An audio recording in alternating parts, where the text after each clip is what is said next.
You guys ready?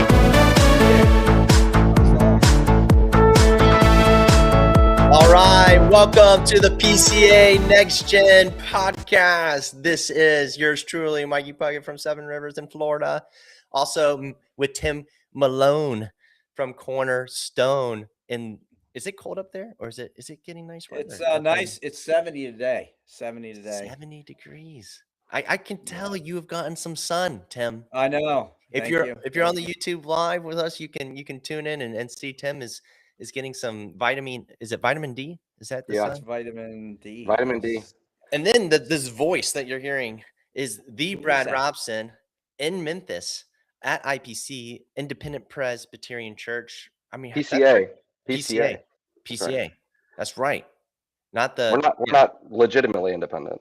No, they're not independent. They are dependent on the BCO. We're independent, dependent. That's right. In the scriptures. That's right. Super dependent, and hopefully dependent on Jesus. We're a Jesus church. That's what our senior pastor says, a Jesus church. So. And the senior pastor is Sean Lucas, right? That's correct. Who is kind of like a historian of the PCA, which is pretty cool. He's written a lot of books about the PCA and our Presbyterianism, and he's a great guy. And really, it's Brad who writes the books. Sean just puts his name on it. Brad's the ghostwriter. we didn't want to we don't want to draw too much attention to that, but we split the royalties. So. Yeah, exactly. But we Brad is new to the team, right? Probably the last 6 months, maybe. Yeah, I guess really in November is when Isaac reached out to me and knew some of the guys like you, Mikey, had a relationship with you before I came on the team, and with Steve and some others. So it's been fun. So it was fun hanging out with everybody in January for our meeting, and I'm excited to be a part of the team. And you're serving on the certificate side? I'm serving on the conference side. So nice. I'm helping with everything conference. We'd love to see you guys at the conference. Right, which is, let's plug it. October. Mikey, 20th? come on. 20th? Come on, Mikey. 20 through 23rd? Let's go, Mikey. Maybe that was the last one in October. I'll pull it up on the phone. See, this is bad podcasting right now. It's October 19th through the 21st. 19th through the 21st. In St. Louis, Missouri at let's go. Chesterfield Pres. So we're really excited about that. Brad is from St. Louis, by the way. So this is returning home to the motherland. I've spent 15 years of my life in St. Louis, and I've spent almost 15 years of my life in Memphis. So I'm about to switch gears to being no longer St. Louis and you're a Cardinals fan, right? Big Cardinals fan? Love the Cardinals opening day today, 3:15. They're going to be bad this year, so it's okay. I've actually there was this girl that I work with who I bought a new car, a new used car in December, and it's a Toyota Yaris, and I was joking with a coworker and said, we call it beep beep, and so she put a Roadrunner sticker on the back of my car, and I was like walking away. I'm like, whose car? I'm like, I got pranked. And so I've been waiting for these last 4 months or 3 months, and I've got a nice. She grew up in Atlanta, or they love the Atlanta Braves and Georgia people, and I've got a nice St. Louis Cardinals sticker that's going on the back of their car today. So heck yeah, I love the Cardinals. Love it. I'm a Braves fan too, so I share with her that love. Now it's hard. I did go to seminary in St. Louis. It's hard not to love the Cardinals when you're in St. Louis, because that's true. There is just this. It's a baseball town. Yeah, it really is. It's really unique in that sense. Like, people really do live and breathe it and bleed it. And I remember when I think they were in the playoffs. Like every school pretty much had the game on the TV while teaching school, like during the day. They're not even they're like, whatever, if you want to listen to me or want to watch the game, whatever it is, I know the game's on, so people are dialed in. Anyways, I love this that Matt does when he hosts. He kind of offers this opportunity for us to share just a moment from youth ministry this week. So does anyone have a moment, a funny story, an encounter, an experience? Did you guys have youth group last night by chance? Anybody? We had youth group last night. You did? We also had a lock-in last week, which we'll get. I'll talk about one of my hacks later. No, tell us though, what was the lock-in like? I'll tell you what didn't happen at the lock-in. So we've been wanting to create not more. We've wanted our students to invite their friends. I think we've kind of gotten to a point where they just kind of come and they like it. So I said, hey, you get 100 people here, we'll buzz Brad's head. And so they got 83, and more. We had more friends than not our kids. So like they did a great job. And they showed up and they're like, "Oh, you're gonna buzz your head, right?" And I was like, "No, because it's not 100." So it was that's Wow. Now that would have been awesome if you showed up buzzed. yeah. I didn't want to do the buzz.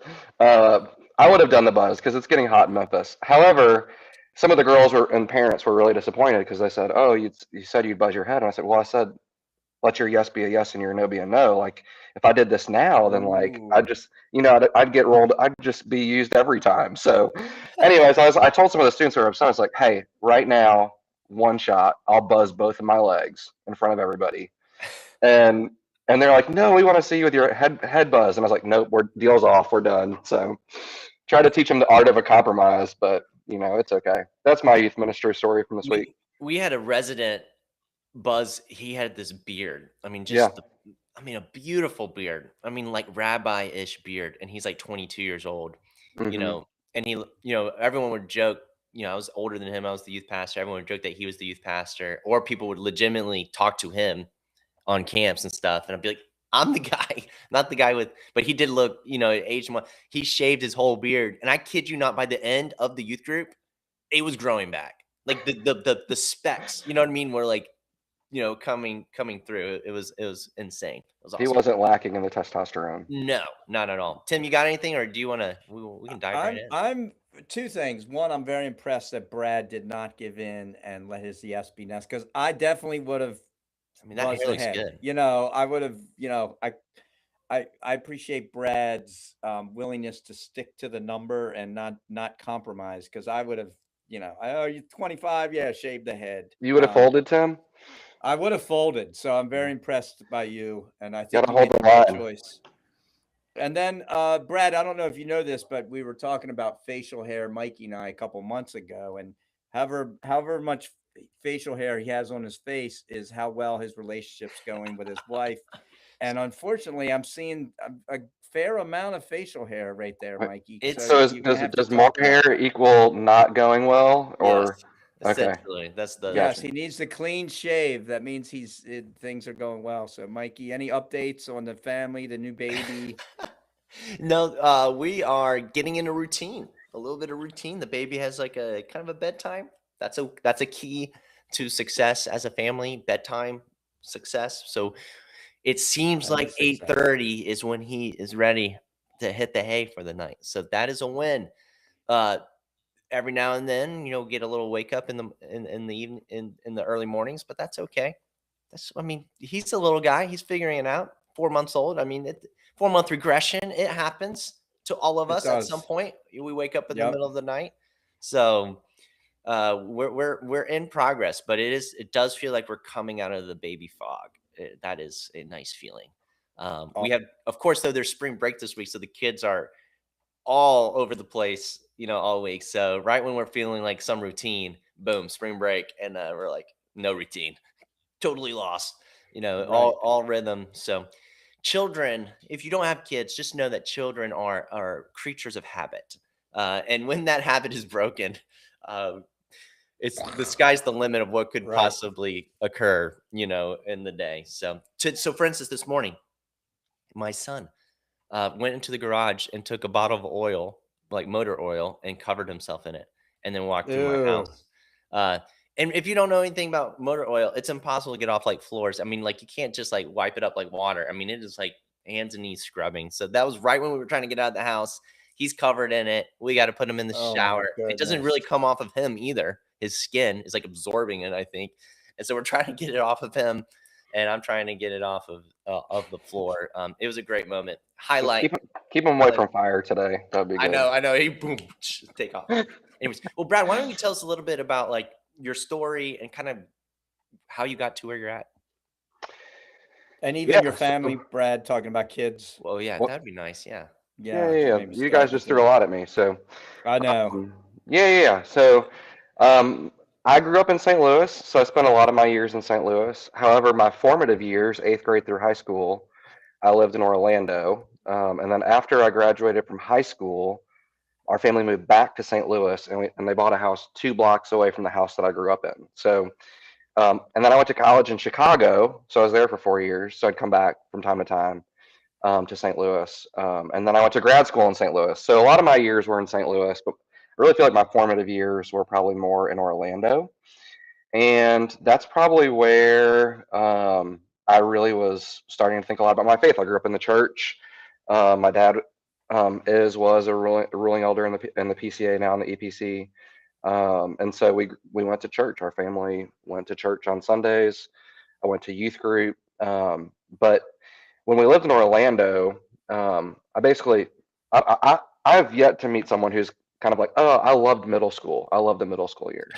Have either of you guys? You were at Willow Creek, right? In Orlando? Yeah, I was at Willow Creek. Yeah. Did either of you guys thrive in middle school? Like, did you love middle school? I think I thought I thrived, but looking back, no. Not so much. Tim, were you like, those are the best years of my life? Not quite, but I did enjoy middle school a lot. But yeah, there definitely are some awkward moments in middle school that kind of bring it further down. Well, sixth and seventh grade. It's when I realized it didn't go as well as I thought it did.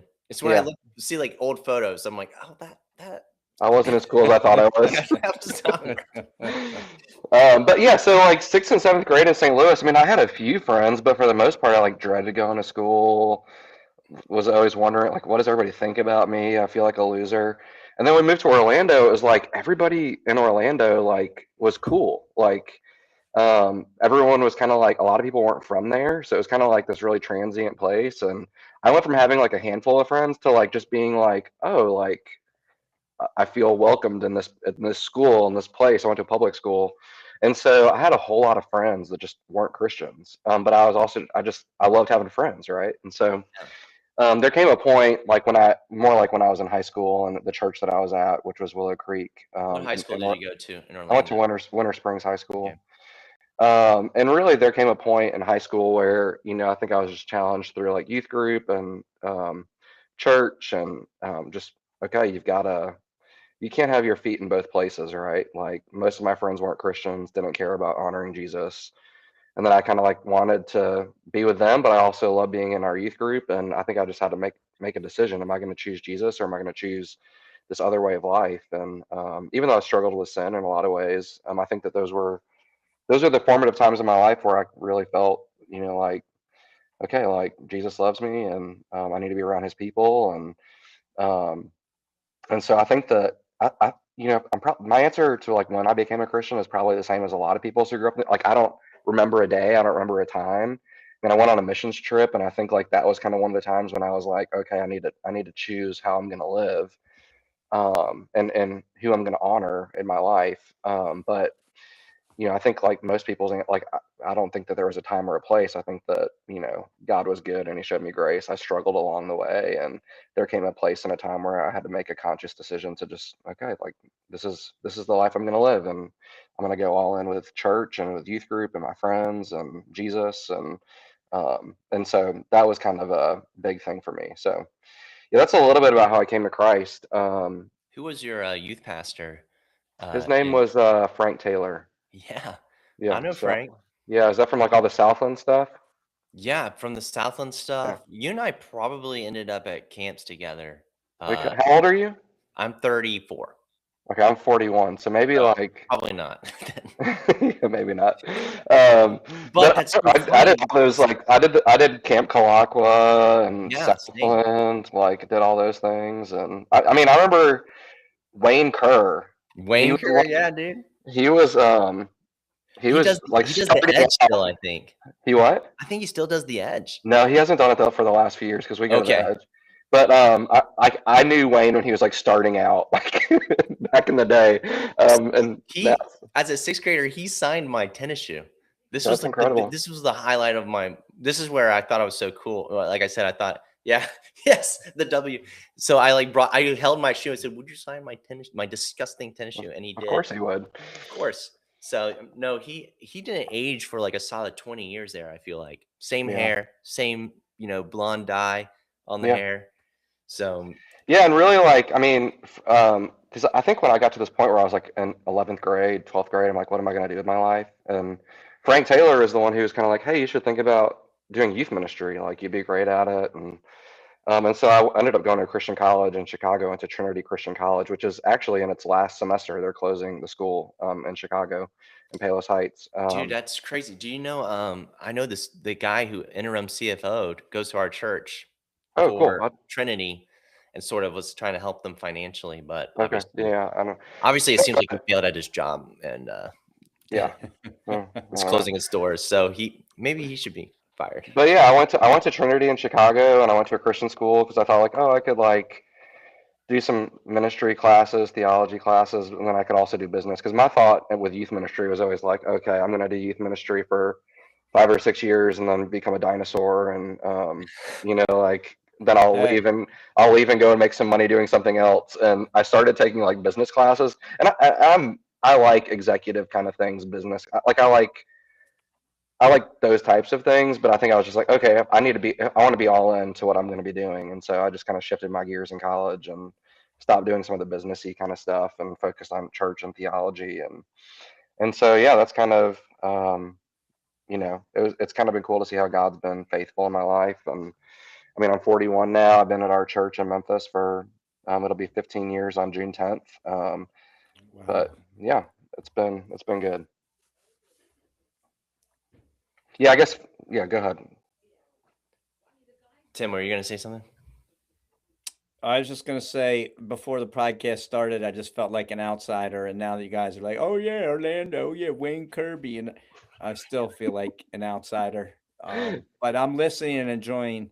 I guess my next question for Brad is, what about his family? Like, he kind of left us with the ministry part, but what about the social side? I mean, you had some friends in high school, but then you went to college and you were isolated there. You didn't have a lot of friends. Like, I had friends in college, Tim. I never said that. Oh, wow, Tim, come on. Sorry. 6th and 7th I thought he said he grade. was. Come on, I missed Tim. that. I'm sorry. Wait, hold on. Time out real quick. Comment. I gotta do a little back channeling before I get in trouble. But Drew kindly on the live stream said, hopefully the CFO of the Trinity, he was an interim CFO. He was there to sort of, I think, help actually to get them in a financial place where they can eventually close their doors and things like that. So it was sort of part of his job was to come in and put things in order so that things could be done. So he did do his job.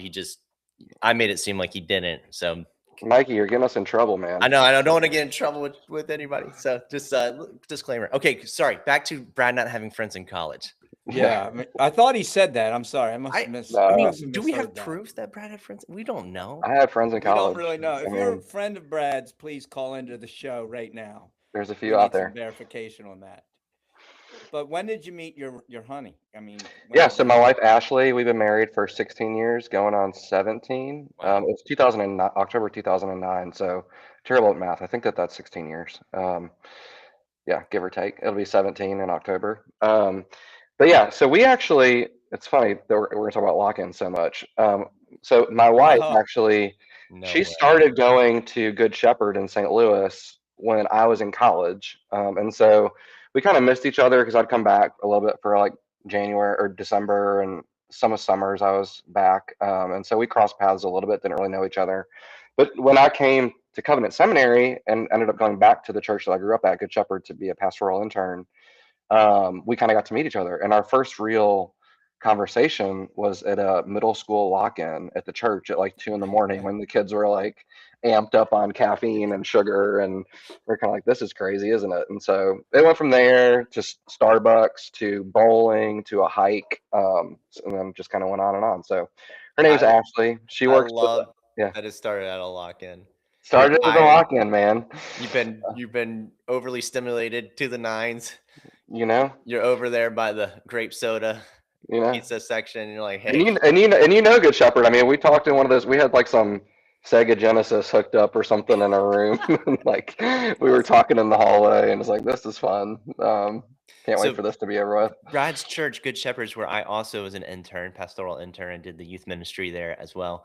And I did these same kind of lock-ins that Brad. So, but no one, there was no fruit of marriages that came from mine. So whoever you had something at work there. So you chose your volunteers wisely. It was great. Yeah, So, very much. It worked out very well. And then we have 2 kids. We have Bennett, who's 13, and we have Levi, who's 9, and just kind of. You got a kid in the ministry with you. Got a kid in the ministry. This is his second year. So for us, middle school, junior high, we do 6th, 7th, and 8th grade. So this is his second year with us, and his class is awesome because they're kind of like, when you do youth ministry, middle school and high school, you've always got these like waves. Like some classes, it's kind of like small and not a whole lot of people, or kids want to go to other churches or other youth group, whatever. His group is like the group, and so like it's really like.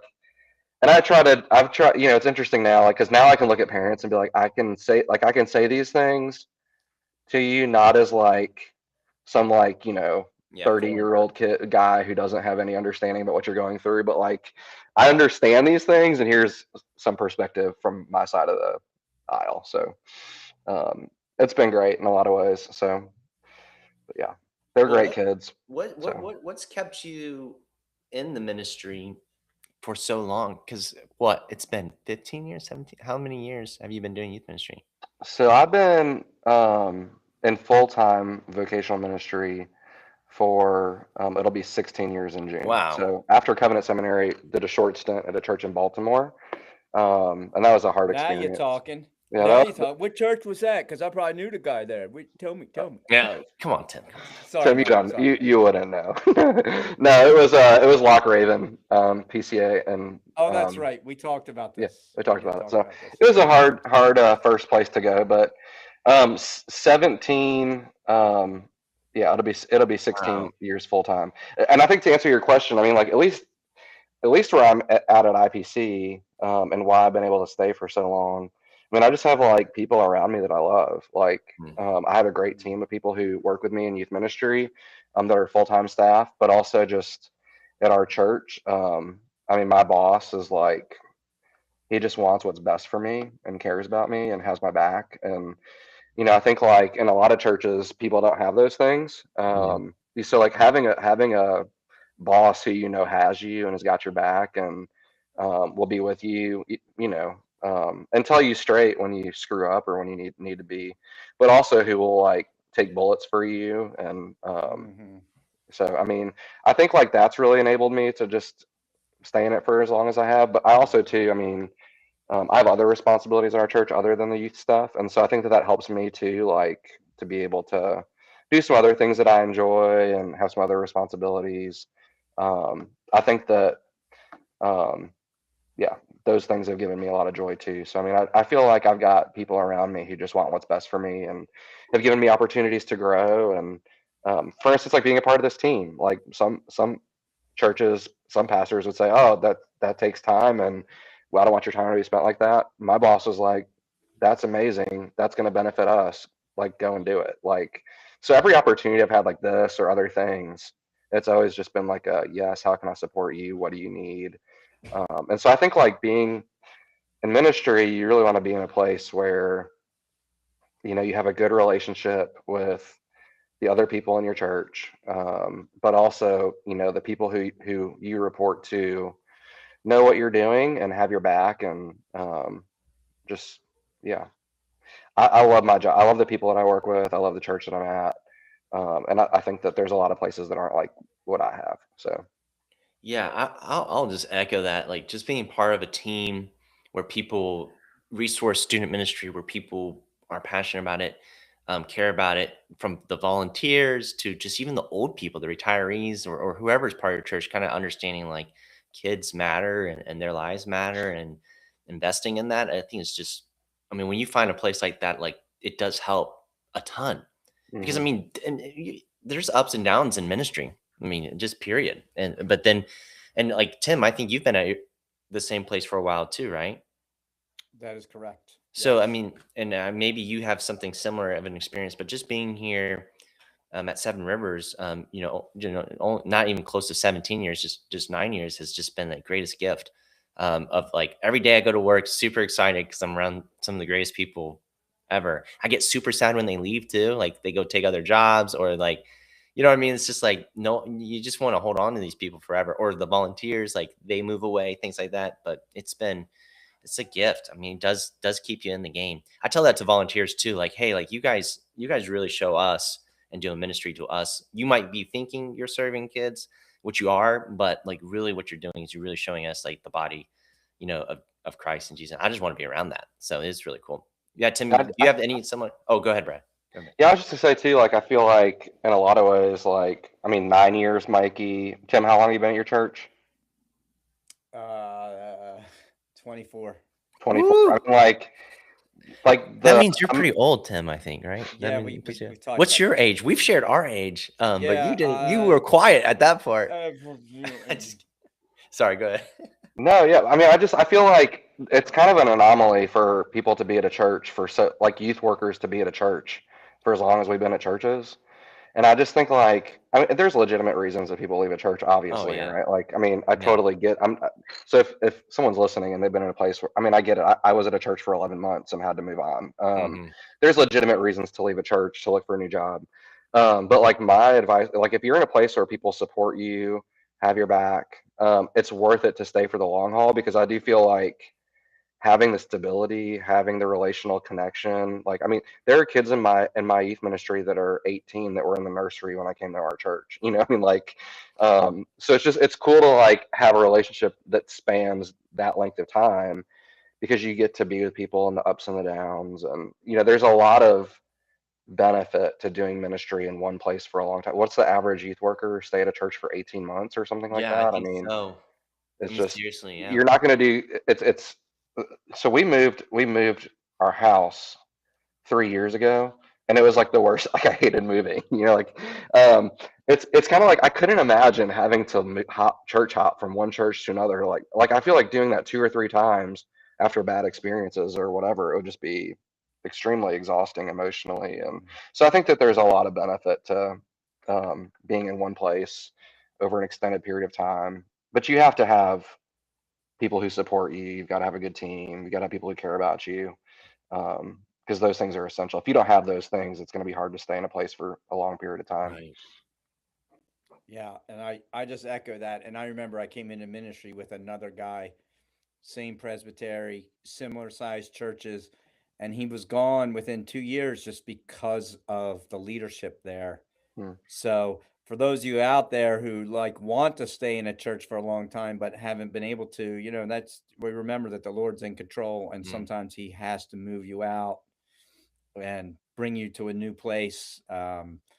And yeah, you definitely want a place that supports the youth ministry, and you that love teenagers. And sometimes you got to move around a little bit to find it. And it's a gift. It's a gift when you find it. And I think that's what we're all saying here, is when you find a place, and then try to stick it out. And because there is a lot of fruit. But sometimes the Lord just moves you because of whatever reason. He has another place for you to be. So don't be discouraged by that either. That's right. I think one of the things that was really important for me kind of early on, and we've had 2 different senior pastors since I've been here. So I've worked for 2 different senior pastors. And one of the things that was really important early on is just like communicating what's happening in a youth ministry. Like at a big, particularly if you're at a big church. Some people have churches where like you have a committee and all that stuff, which is fine. But like the senior pastor, executive level team, they're usually dealing with so many fires and so much stuff that like, I was talking to a guy recently who works at a pretty big church, and he was saying he's met with the senior pastor like 3 times in the past like 8 years. And I was like, man, my senior pastor's door's open all day long. Like I could go talk to him whenever I want, and so like if you're in a place where it's kind of like, you need to have a relationship with those people above you, and they need to know what's happening in your ministry. And one of the things that I've always done is like whenever I feel like I'm getting in trouble with a parent, or I've gotten sideways, or something's going to explode, I usually just go tell my boss, like, this is what's happened. Because more than likely what people are going to do is they're not going to come talk to you first. They're going to go above you and talk to people, and so like, that's a good point. I think like I call it like upper management reporting. Like if your boss isn't asking you what you're doing, you should be telling them what you're doing and all the things that are happening, the good, the struggles, all those things. And really and I understand like senior pastors, they're so busy. They've got so much stuff. They just want people that they can, so I think like schedule those regular meetings with them and have those conversations so that they can know what you're doing, because it's so easy to become siloed as a youth ministry, to be overlooked. You can be doing great work, but like there's just lots of other things that happen at a church. And so yeah, I just feel like that's a great, like one of the things we should probably talk about that is your relationship with your boss or your senior pastor, because you're mentioning something that is so true. I used to do like a monthly report, just an email to yeah, the staff, just saying, here's where God's been at work. Here's, some of the stories from my team that I would be collecting throughout. I hear it all the time, yeah, but then I would distribute it out to everyone else. And what I noticed is people were way more interested in student ministry. People were just praying for us, frequently and often. And I would share prayer requests. And my senior pastor was like, how do I resource you more so that you guys can, which was like a fruit of that, which, that what do you call it? Upper management reporting. Yeah. I just think I think do it. Like, and I've gotten out of it. Yeah. And so I'm like, I need to start doing it again. But like you said, I have a senior pastor where I can walk in through the doors, especially if you don't have one like that, where you can walk into the doors and kind of rub shoulders with, like maybe actually just sending out emails focused towards just the executive team, so that they're all being kept in the loop as well. And this is such a good point too, is like when something goes off the wall, you know what I mean, and you know about it, just go ahead and tell it to your boss, because they're going to hear about it. It's coming out anyway. So it's one of those, like, anyway. Such a good nugget. Like, yes, you need to do that, because at the end of the day, like, your boss is going to get like surprised by that. I remember one time this kid actually physically fought me because I would take phones away. This was back. We don't really do this anymore because phones, I feel like, have become such a anxiety. What is it? Way to keep people's anxiety, like that just crutch. So we would, but like, when I first came here, the first summer I was here at Seven Rivers, I took the phones away because that's what I always did. Put them in a bucket, lock it up in my room. This kid fought me, physically attacked me, and I remember I have a little bit of wrestling, and I remember like putting him in a wrestling move, and I called my boss and I was like, "Hey, just so you know, this kid came at me, okay?" And he said to me, "Oh, is it this kid?" I was like, "Yeah." He's like, "Yeah, he's done that before." I was like, "You're not going to tell me in my first summer I'm bringing a kid who's attacked adults?" Well, and you know that the way the phone call would have gone to the senior pastor, the pastor punched my kid. So he's on administrative leave. Anyways, but I remember thinking, I gotta tell my boss, like, and I don't even know if I might be fired after this, but I was like, I was protecting myself, like, and I know what that sounds like. Oh, sure, you're protecting, But anyways, sorry, tangent, my bad. Tim, get us back on track. Yeah, well, I think Brad, I mean, I don't know if we were planning to talk about this or not, but it's a good thing to talk about. Like, how do you make the relationships for pursue, who should you pursue and how do you do it? Like, you want to get an elder, definitely your senior pastor, or if you have a, associate pastor over you, like, what are some good tips to start building those pathways of relationship, especially if you're new at a church? Yeah, I mean, I feel like ideally, in an ideal situation, the people that are above you have those systems in place, right? Like, and that's where I think that there's I've just seen different forms of leadership in our church, and so like prior to my current boss, we didn't have that, and so I was just scheduling monthly meetings with our executive pastor, saying, "Here's all the things that we're doing. Here's what's going on. Here's the wins. Here's the struggles. Here's the losses." And so that was really good. We have something at our church called pods, and so we have a monthly all staff meeting, so we're all together, and it's more just kind of like the key players kind of talk about different things that are happening. And then we have these things called pods, which are kind of like, it's basically different groups of people where there's ministry overlap. And so we kind of just talk about similar, like what's more like happening in our ministry. And so I have a lot of those systems in place where I can just, if something happens, I can call my senior pastor or go meet with him any day, any week, and that's great. I would say, like, if you don't have those things in place, like getting a few ruling elders that you can meet with regularly for lunch to talk with, it would be wise. So if you're not on so you're not on your own. Maybe having a few parents that you can just bounce ideas. Every time we've made a major decision, whether we've had a formal parent committee or not, like I've run it through parents and talked to parents about it, just to get buy-in from some key players. And then I think if you're in a place where the senior pastor is really busy, really burnt out, and he's your direct report, I think like trying to get with him every month or every other month, just get on the calendar, schedule a meeting with the admin person, or some churches are like that, where to get to the senior pastor's office, you got to schedule a meeting with the admin person. Oh yeah. And it's worth it to do all those things. So hey, we just got a question from Drew, who's engaging with us, which is awesome. Drew, thanks for jumping on, for one. And if you can, and if you're able, Thursdays at 12:30 p.m. Eastern, jump on with us and send us some questions, because it really helps us engage content, especially for you guys. But here's the question.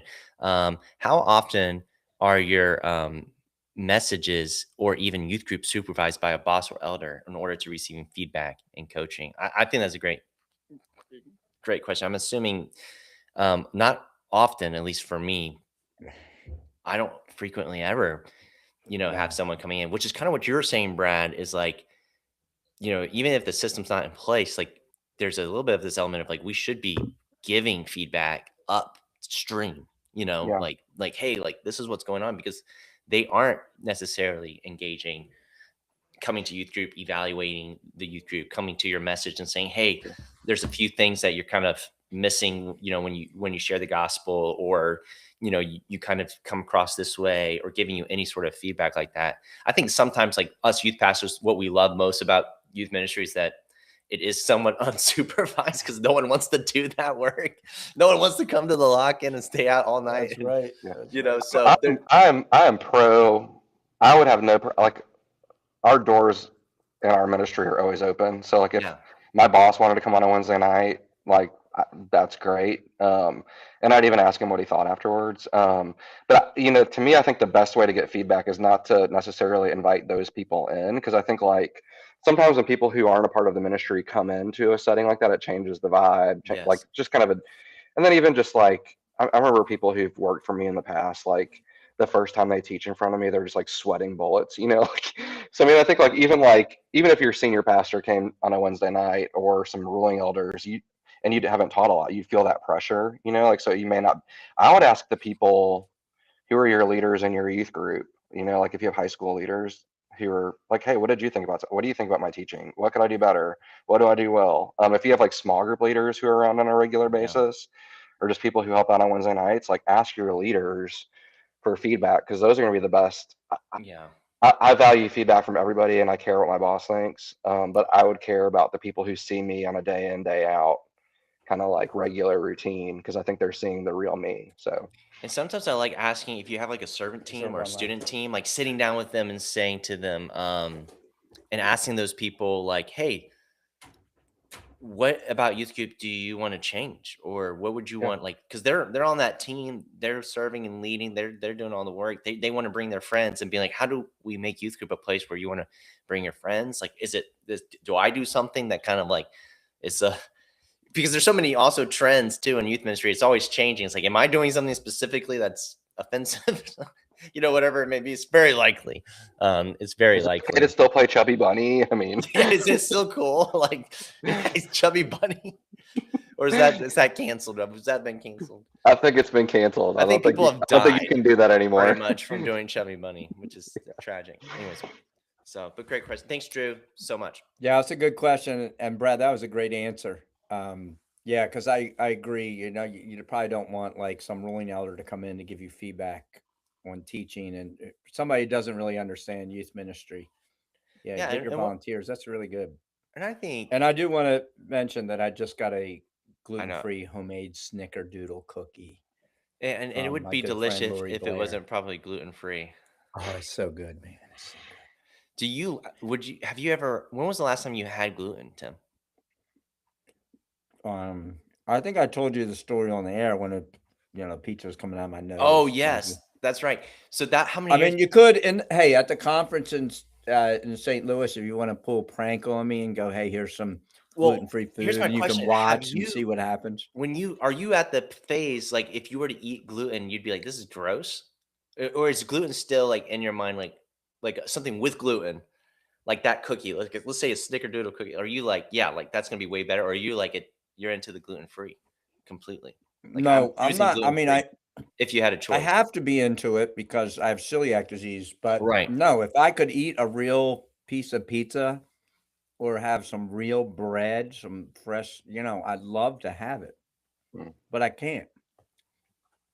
And if, like I said, you don't want to, it comes out. I at a lock-in, since we're talking about, I was like, I'll just cheat. What the heck? We ordered Yeah. pizza, and man, Yeah. it was coming out of my nose. I was so violently ill. It was awful. And the students still remember.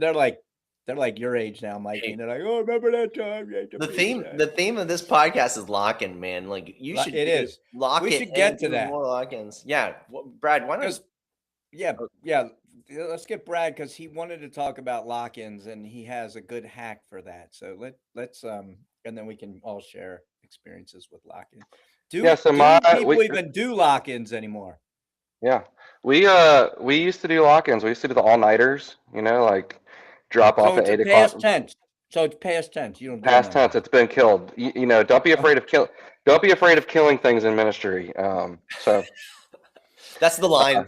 Don't be afraid of killing things. Podcast. Don't be afraid in ministry. Hey, side note: we had done a ski trip for like years and years and years, and I mean it was really good in a lot of ways. Like ruling elders whose kids are now like in their 30s used to go on it. They'd bring their friends. It was this big deal.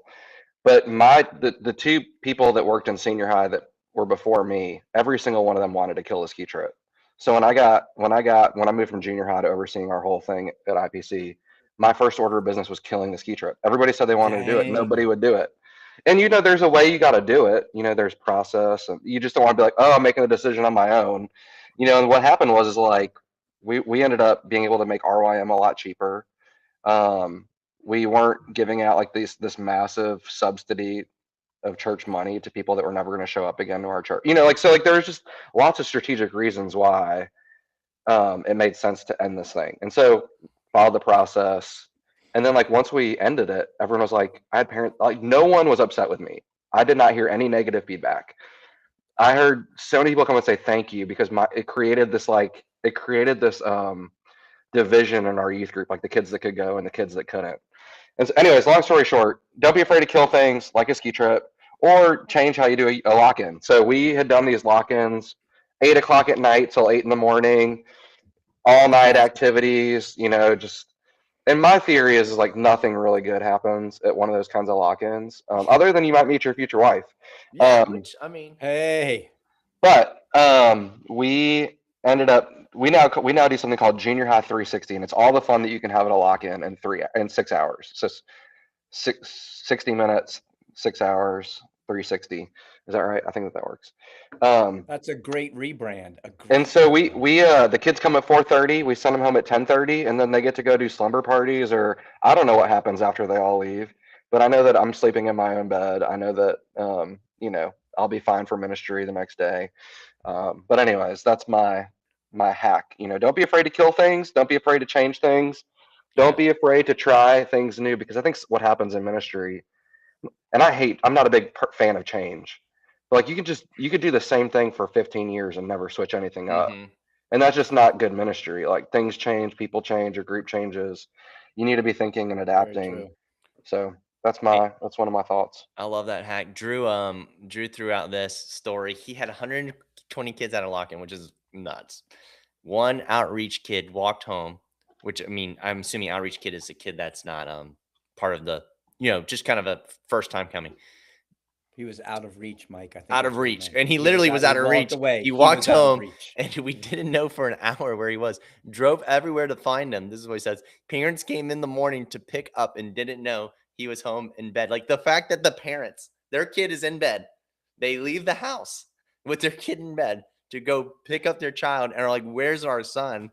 We're like, what? What was this guy's name who sent this in? Drew. I think the problem was you didn't lock the doors. I mean, it's the point of a lock-in. You got to lock in. It's called lock-in. Another it's a mistake, And speaking of that, Seven Rivers does not do lock-ins because they too did not actually follow through on the lock door policy. Yeah. kids ran. This was before me. Let it be known. Yeah. Before me. Who was the youth pastor before you? We will not say. We will not say. Probably you two probably know him, and I don't. I bet I know. you Yeah, he's our best friend, and not yours. So, just kidding. But these kids had left the lock-in, and we have this giant fountain in front of our church. They had decided to skinny dip into that fountain, and no one knew this was happening. Apparently, it got out, and it was like, I guess on CCTV cameras, whatever it is, security, and it was like done. Lock-ins are over, not happening at summer. So I had the benefit of coming into, unlike you, Brad, where you had to kill the ski trip. I didn't have to kill the lock-in. Good Shepherd's a big lock-in church, so we were locking it in frequently and often. And I got to come in and say, hey guys, I can throw a great lock-in, but we can't do it because you guys are crazy and absolutely insane, and you guys ruined it. So we don't do lock-ins. But I do love the idea of 6 hours, 360. What's it called? Middle school 360? Junior high 360. Love it. I think that's great because, That's brilliant, Brad. That's brilliant. I mean, you rebrand something, you even give it a better name, and kids are more excited about that. I don't know why, but like our student leaders and our student leadership team, like, hey, what do you guys want to do for an event? They always like lock in. I don't even know why. Does anyone really like the lock-in? Even the kids at like 3 or 4 in the morning? I know. I remember the last lock-in. We're playing pickleball at like 4 o'clock in the morning. We got one court, so there's like 6 people waiting. And I'm like, this isn't even fun. And I don't think they're having fun either. And no, I agree. And usually kids are at that time in the morning are so delusional. They're like running into the corners of walls, busting their heads open. Like you're just in trouble. Like things are not going well. It's compounding. The problems are building. It doesn't make sense. I'm staying up later than them, and I'm way older, and so it's like, what is going on here? What are we doing? I did a lock-in once with our lives. It was at Good Shepherd, and the guy was like, there was like, I guess, a meeting afterwards, like with the session, and it was like 9 a.m. All the kids are getting picked up, and of course, there's like one kid who's not getting picked up on time, so it's just dragging out. You're just there with this kid. It's turning into 10 a.m. And he's like, the pastor comes in, it's like, hey, are you going to come to the session meeting? I was like, no, I'm not coming. I have nothing good to say. If anything I speak in the session meeting, it's not going to be nice things. I mean, is there anything worse than a parent coming an hour late to pick up their kid from a lock-in? I mean, like, that's just like... That's a level of hell. And if you're a parent and you do that to your youth pastor, you need to repent. Like, Jesus. ASAP. Some things are sin. Something send them a gift card so they can go out to dinner. You've sinned against that man. You've sinned against badly. Well, thanks, Brad, for jumping on, sharing your story, telling us about your family, telling us about how you love youth ministry and your connections, and it was fun to make a ton of connections with you. I know Tim didn't get the chance to connect as much because he just doesn't know the people that you and I know, which was he hasn't lived the life we lived. So I haven't. I'm up here in the north. He feels a little, up in the north, feels a little excluded. But anyways, well, love you, Brad. Love you, Tim. I guess. I'm just kidding. Big love, hearts to Tim Malone. Oh, thank you. That makes me feel better. And thanks, guys, for joining. Drew, thanks for jumping on, joining. And if you ever want to jump on 12:30 p.m. Eastern every Thursday. We're live. Talk to us. We want to talk with you. All right. See you guys. Bye. Bye.